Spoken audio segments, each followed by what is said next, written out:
अब मोदी जी जब असुर की तरह हंसते हैं और भाजपा के लोग हंसते हैं तब हम लोग नहीं बोलते हैं क्या?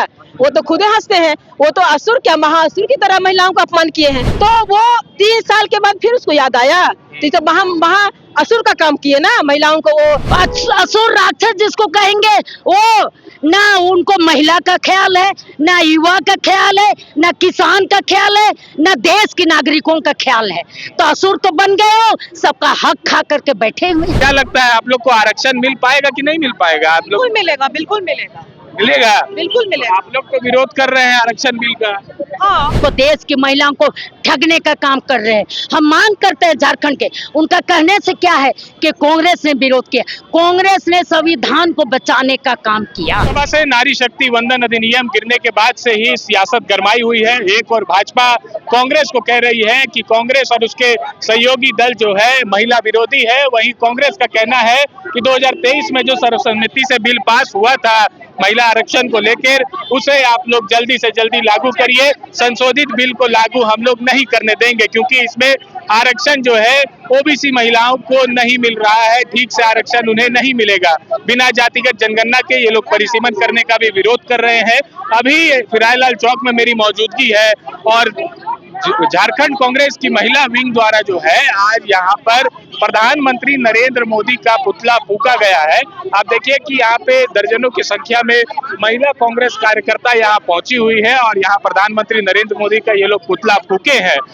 बीजेपी लगातार पूरे देश भर में पीसी कर रही है और कह रही है कि कांग्रेस और उसके घटक दल जो है, सहयोगी दल जो है, वो महिला विरोधी है। और वहीं कांग्रेस का कहना है कि ये नरेंद्र मोदी और भाजपा और एनडीए की जो सरकार है, ये लोग सत्ता में काबिज रहकर रहने के लिए ये परिसीमन और महिला आरक्षण बिल में संशोधन किया गया है। हम यहाँ महिलाओं से बात करेंगे। क्या लगता है आप लोग को आरक्षण मिल पाएगा कि नहीं मिल पाएगा? आप लोग बिल्कुल मिलेगा, बिल्कुल मिलेगा, मिलेगा? बिल्कुल मिलेगा। आप लोग तो विरोध कर रहे हैं आरक्षण बिल का। हाँ, कर रहे हैं। क्यों विरोध कर रहे हैं? क्या कारण है? क्योंकि महिला को हमेशा पीछे किया जाता है उनके नजरिए से। क्या तो वो लोग तो बोल रहे हैं कि कांग्रेस महिला विरोधी है, इसीलिए पास नहीं करने दिया। नहीं, बिल्कुल गलत बोल रहे हैं। तो आप लोग समर्थन कर रहे हैं क्या? किनका? कब क्या महिला आरक्षण बिल लागू होना चाहिए? रमा दी, महिला आरक्षण बिल लागू होना चाहिए कि नहीं होना चाहिए? एक बात साफ। महिला आरक्षण लागू हो चुका है। हाँ। 2023 में महिला आरक्षण लागू सर्वसम्मति से संसद में पास हो चुका है। लेकिन प्रधानमंत्री मोदी जी ने उसमें कहा था कि 2026 में हम जनगणना करवाएंगे और उसके बाद 29 में हम परिसीमन लाके महिलाओं को आरक्षण हम देंगे। लेकिन आज हम नरेंद्र मोदी से आपके माध्यम से पूछना चाहते हैं कि जब वो 2023 सितंबर में जब पास हो गया था तो 3 साल वो अटका के क्यों रखे? 3 साल क्यों नहीं उसको अधिसूचना दिए? अधिसूचित करके क्यों नहीं किया? आज महिला आरक्षण के नाम पे आप उसकी आड़ पे परिसीमन की आप बात कर रहे हैं। तो कहीं ना कहीं वो आधी आबादी को धोखा देने का काम कर रहे हैं। हम उनसे मांग कर रहे हैं कि महिला आरक्षण लागू जो हुआ है 2023 में, उसी में आप 33% आरक्षण आप दे और उसी में हम लोगों को आने वाला चुनाव है उसमें आप भागीदारी महिलाओं को आप दे। इसमें ओबीसी महिलाओं को लिए भी आप लोग आरक्षण की मांग निश्चित रूप से जो कि जनगणना होता ST SC OBC महिलाओं का सारे लोगों का होता, लेकिन उन्होंने इसको में अवरोध किया और 2026 में इसको जनगणना करने की बात कही और आज वो भ्रम फैला रहे हैं कि कांग्रेस पार्टी इसका विरोधी है। अगर हम विरोधी रहते तो सर्वसम्मति से हम 2023 में बिल हम पास नहीं होने देते।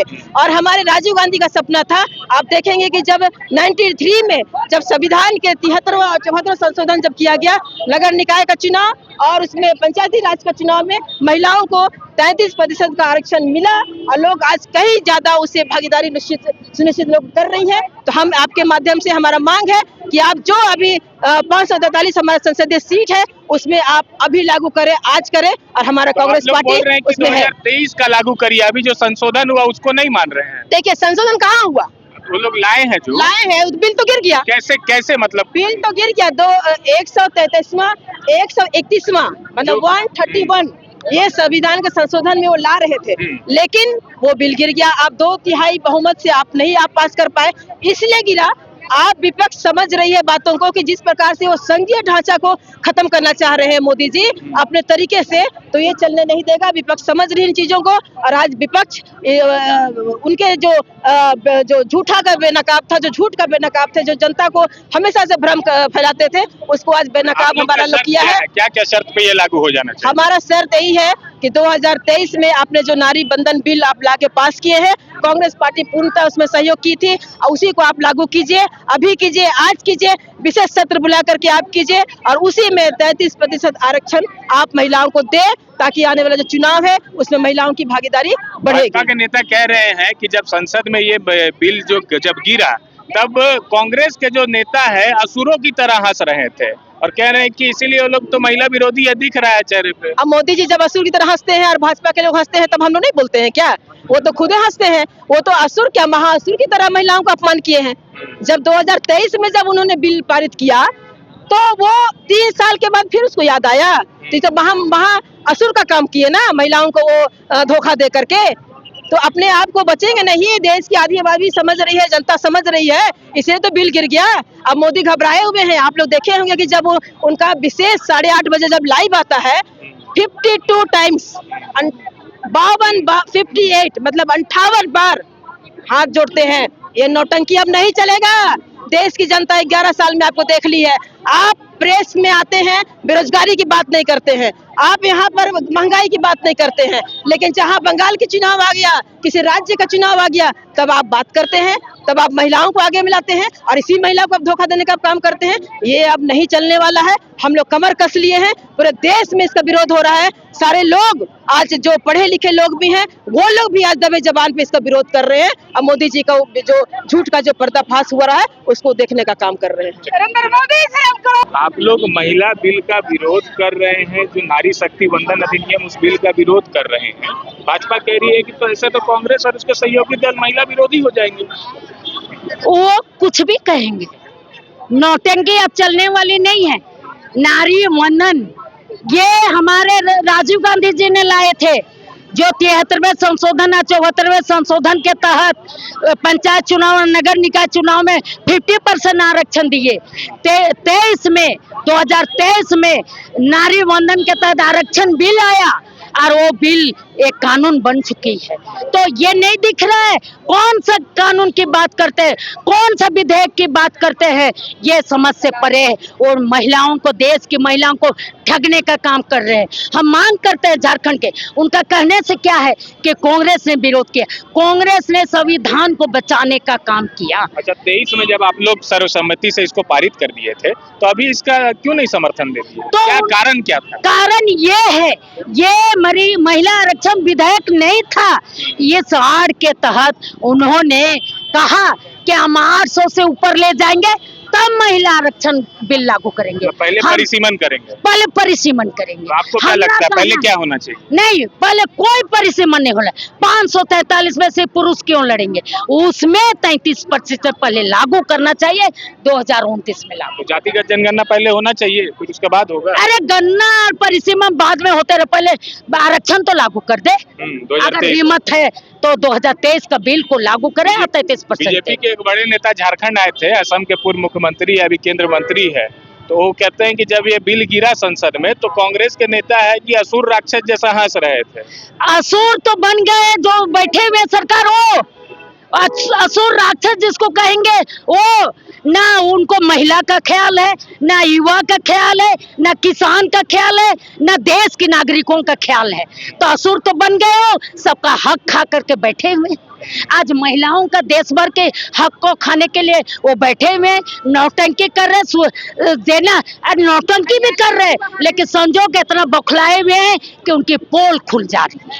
तो हम मतलब क्या इस महिला बिल को 2023 वाला लागू करने का बात कर रहे हैं? हाँ, हम लोग चाह रहे हैं कि 2023 में जो सर्वसम्मति से विपक्ष भी एकजुट होकर के इस विधेयक को लागू करने की मांग करी थी, वो उस विधेयक को लागू करें। और अभी आप जो कह रहे थे असम के नेता, यहाँ बड़े नेता, अगर आज वो सीएम नहीं बनते, उस पर जांच बैठक, तो घोटालेबाज है। और जितनी भी पार्टी बीजेपी में जितने भी लोग हैं, विधायक और सांसद, उस पर कहीं ना कहीं आप देखिएगा कि महिला विरोधी छवि उस पर है।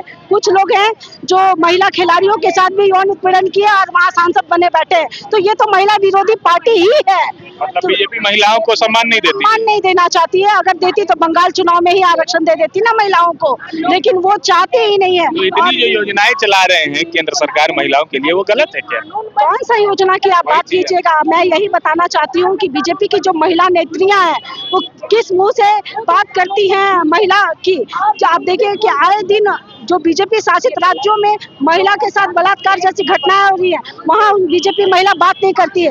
आप स्मृति ईरानी का नाम सुने होंगे, जो महंगाई जिस समय मनमोहन जी का सिलेंडर 400 रुपया था, सिलेंडर उठा के कथक रोड में डांस किया करती थी और मनमोहन जी को चूड़ी भेजने का काम। आज कहाँ गई वो स्मृति ईरानी? जो महंगाई चरम सीमा पे जा रहा है, जो घरेलू महिलाएं से बाधित हो रही है, बहुत पीड़ित है, आज उनको कष्ट नहीं दिखा। तो महिला बीजेपी वो अपने हक की भी बात वहाँ नहीं करती है, चाटुकारिता कर करके सिर्फ टिकट लेना चाहती हैं। और ये फैक्ट है, कांग्रेस पार्टी हमेशा अच्छी चीजों का समर्थन किया है। पिछले बार आप देखिएगा 2023 में विपक्ष चाहती थी कि जो सीट है उस पे ही आरक्षण तय हो जाए और उसको लागू किया जाए। आज भी हम लोग कह रहे हैं, हमारी राष्ट्रीय अध्यक्ष अलका लांबा जी के नेतृत्व में हम लोग जंतर मंतर पे भी धरना देने का काम किए और लगातार मांग कर रहे हैं कि जो विधेयक आपने 2023 में लाया वही 33% आरक्षण हम अभी जो सीट है उस पर ही दिया जाए। 543 सीट है उसी पे दिया जाए। परिसीमन नहीं चाह रहे हैं आप लोग की हो? परिसीमन अभी तो वो लागू कर दे। परिसीमन आपको करना जनगणना होने के बाद ही आप परिसीमन।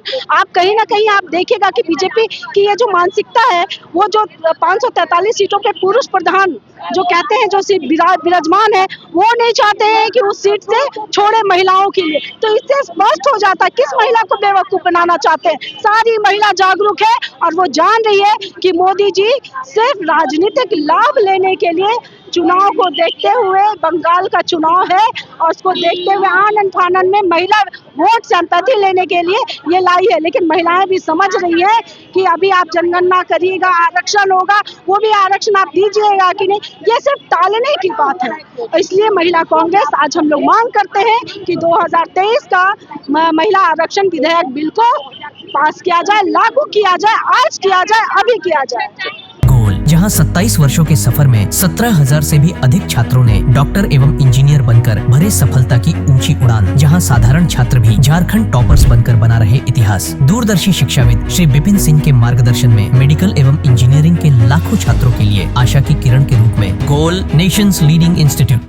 बायोम इंस्टीट्यूट नीट की तैयारी के लिए एक भरोसेमंद नाम। यहाँ अनुभवी फैकल्टी, स्मार्ट क्लासरूम और बेहतरीन टीचिंग मेथड से स्टूडेंट्स को मिलती है मजबूत तैयारी। यहाँ हर स्टूडेंट को मिलता है पर्सनल गाइडेंस और डाउट क्लियरिंग का पूरा सपोर्ट। नीट 2027 और 28 के लिए फेज 2 बैच 30 अप्रैल से शुरू हो रहा है। आज ही बायोम इंस्टीट्यूट से जुड़े और अपने डॉक्टर बनने के सपने को दे सही दिशा। बायोम इंस्टीट्यूट सिर्फ मेडिकल प्रिपरेशन का संस्थान।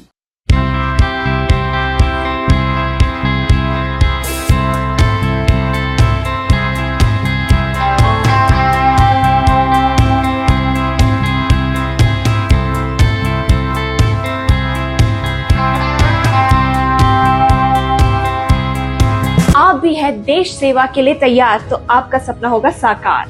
10th 12th के बाद एनडीए में जाने का रास्ता रॉ डिफेंस एकेडमी करेगी आसान। और एडमिशन से पहले सभी जरूरी क्राइटेरिया की जांच की जाती है, जैसे height, weight, eye rotation, chest measurement, carrying angle, colour blindness.